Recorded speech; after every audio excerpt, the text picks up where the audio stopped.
UGC net जून 2025 200 plus marks score करने का तरीका, एग्ज़ाम हॉल में कैसे हम क्वेश्चंस को अटेम्प्ट करें जिससे हम 200 प्लस मार्क्स को अटेन कर पाएँ। हेलो एवरीबॉडी, स्वागत है सभी का आज के सेशन में। मेरा नाम अंशिका पांडे है and very welcome to UGC NET text book super coaching. और आज के सेशन में हम इन्हीं सवालों पर बात करेंगे कि आखिर कैसे एग्जामिनेशन हॉल में हमें क्या स्ट्रैटेजी लेकर के चलनी है ताकि हम 200 प्लस स्कोर कर पाएँ हमारे एग्जामिनेशन में और अपना JRF सिक्योर कर लें।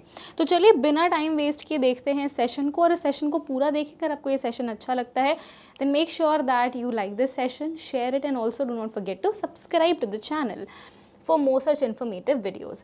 तो सबसे पहले हम गोल सेटिंग पर बात कर लेते हैं। देखो, अगर आपको 200 प्लस मार्क्स चाहिए तो आपको एटलीस्ट पेपर 1 के अंदर 75 से लेकर के 80 प्लस को एम करना होगा, और पेपर 2 में आपको 130 से लेकर 140 प्लस स्कोर करने को एम करना होगा।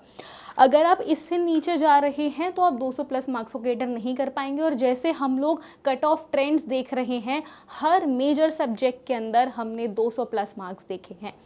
चलिए तो अब बात कर लेते हैं। सबसे पहले हमारे पास में पेपर 1 के अंदर 50 क्वेश्चंस हैं। हमें पता है 100 मार्क्स के हैं, ये कोई नेगेटिव मार्किंग है नहीं। पहला घंटा जो फर्स्ट आवर होता है वो हम पेपर 1 को देंगे। अब बहुत सारे स्टूडेंट्स होते हैं वो पेपर 2 से शुरू कर लेते हैं, और पेपर 2 क्योंकि उनका मेजर सब्जेक्ट होता है तो कोई भी क्वेश्चन होता है ना उस पर बड़े इमोशनल हो जाते हैं कि अरे मुझे कैसे नहीं आ रहा है, ये मैंने पढ़ा है, मेरा पेपर 2 कैसे वीक हो सकता है। तो उस इमोशनल एंगल के चक्कर में ना हम किसी क्वेश्चन पर गिव अप नहीं करते हैं। अब पता ये चलता है कि भाई हमने 2 घंटे से ज़्यादा टाइम तो पेपर 2 के अंदर दे दिया, और पेपर 1 भी ट्रिकी है। इसीलिए अगर आप पहले पेपर 1 से फ्री हो जाते हैं तो आपके पास पूरा 2 घंटा रहेगा आपके बाकी के 100 क्वेश्चन जो पेपर 2 के हैं वो करने का।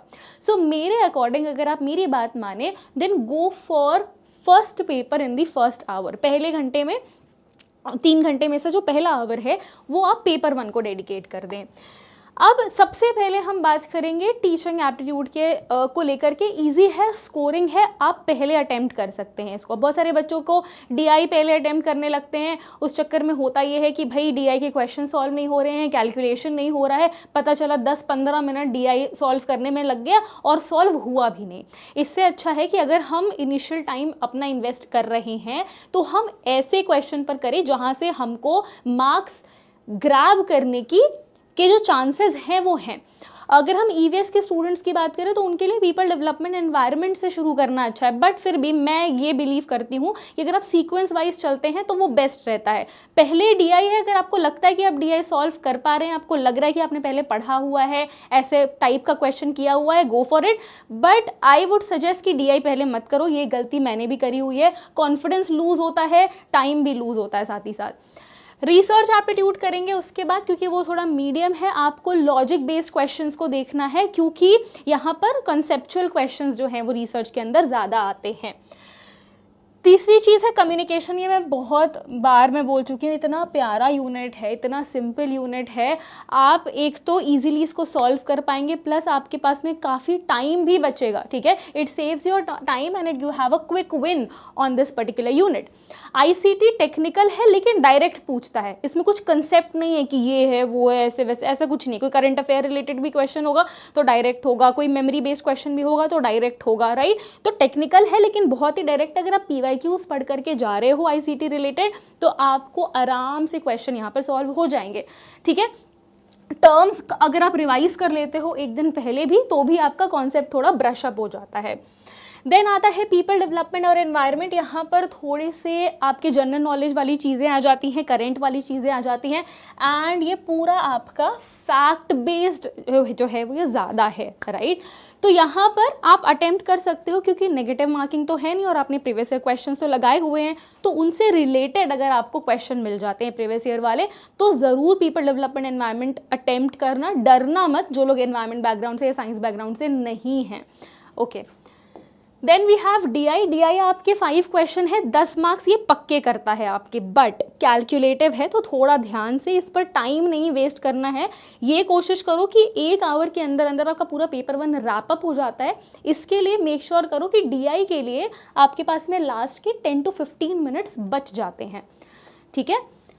तो कैलकुलेशन मिस्टेक आपको अवॉइड करनी है यहाँ पर। इसी वजह से बहुत जल्दीबाजी में अगर आप करोगे ना, जब स्टार्ट करते हो तो स्टार्ट में हम बड़ी जल्दी में होते हैं, बड़ी हड़बड़ी में होते हैं, क्योंकि टाइम टिक कर रहा होता है। वो भी एक साइकोलॉजिकल इफेक्ट होता है हमारे माइंड पे कि वो चीज़ माइनस हो रही है, तो आपको ऐसा लग रहा होता है टाइम जा रहा है, टाइम जा रहा है, टाइम जा रहा है, टाइम जा रहा है। तो इसी वजह से DI जैसे क्वेश्चंस जो हैं, मैथ जैसे क्वेश्चंस जो हैं, वो थोड़े काम कंपोज माइंड के साथ आप कर सकते हो। और वो तब आएगा जब आप देखोगे कि ठीक है यार, मैंने 45 क्वेश्चंस तो अटेम्प्ट कर लिए, अब ये 5 क्वेश्चंस बचे हैं DI के और मेरे पास 10 मिनट है भी, चलो अब मैं आराम से इसको कर लेता हूँ या कर लेती हूँ, राइट। इसीलिए, और आप कैलकुलेशन मिस्टेक भी तब अवॉइड करोगे, एक्यूरेसी भी आएगी जब आपका दिमाग काम रहेगा। तो देन हायर एजुकेशन में स्टैटिक पोर्शन ज़्यादा है, करंट पोर्शन ज़्यादा है, तो आपको क्या करना है, जो फैमिलियर क्वेश्चंस हैं, जैसे मान लो आपने कमीशन के ईयर याद कर रखे हैं, वैसा कोई क्वेश्चन आ गया, NEP 2020 का जो मैंने करंट में कराया है वो क्वेश्चन आ गया, या कह लो कि अगर आपके पास में कोई डिजिटल इनिशिएटिव से रिलेटेड क्वेश्चन आ गया,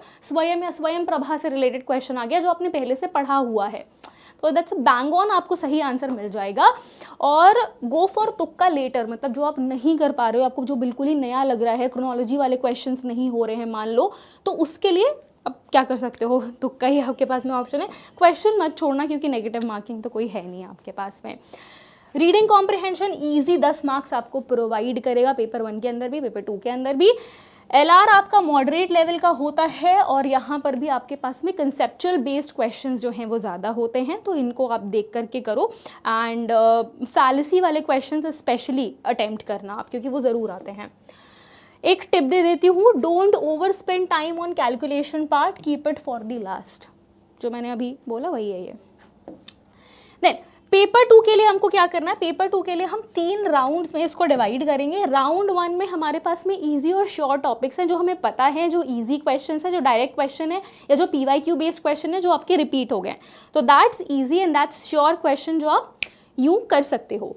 राउंड 2 में हम एलिमिनेशन मेथड वाला लगाएंगे कि भाई 2 ऑप्शन में ना कन्फ्यूजन हो रहा है, तो अब क्या करें, 2 ऑप्शन तो एलिमिनेट हो गया, अब 2 ऑप्शन बेस्ट ऑफ 2 है, अब आपके पास में 2 ऑप्शन बचा है, तो वहाँ पर आपका जो मेमोरी है या जो आपने पहले पढ़ा हुआ है वो काम आएगा। एंड राउंड 3 में हमारे पास में डाउटफुल वंस होते हैं जिनको आप मार्क फॉर रिव्यू में डाल सकते हो बाद में देखने के लिए।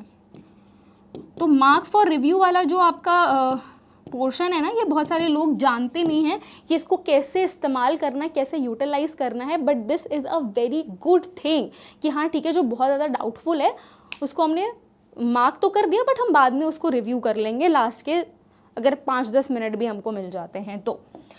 देन टाइम ब्रेक डाउन करते हैं हम पहले आवर में पेपर 2 के लिए, मतलब अब 1 घंटा हो चुका है, हमारा दूसरा घंटा शुरू हो चुका है।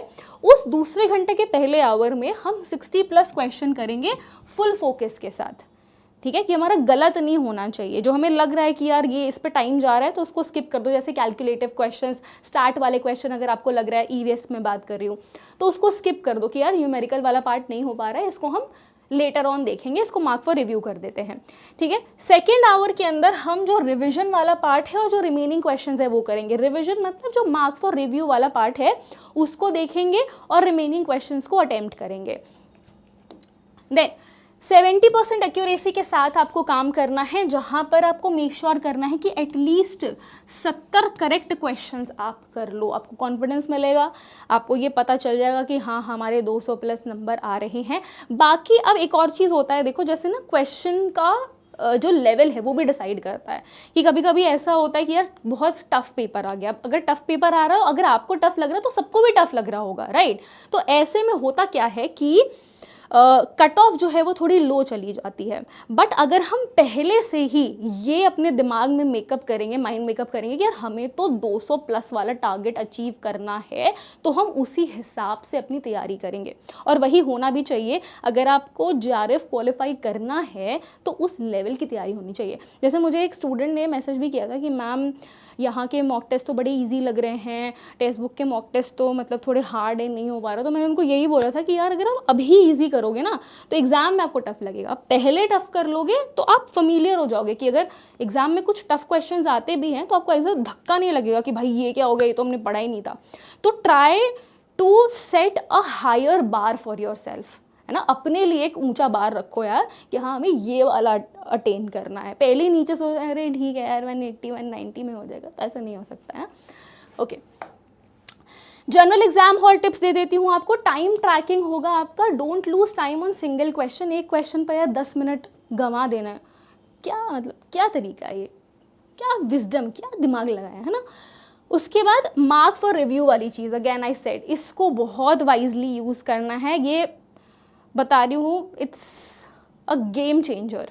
Okay, then stick to your first instinct. मान लो आपको कोई चीज़ नहीं आ रही है, आप किसी क्वेश्चन पे कंफ्यूज हो, तो जो आपको पहला लगा ना कि यार यही होगा इसका आंसर, मैंने पढ़ा तो है, प्रीवियस क्वेश्चन में किया तो है, एकदम कंफर्म नहीं याद आ रहा बट यही है, तो go for your gut feeling, go for your first instinct.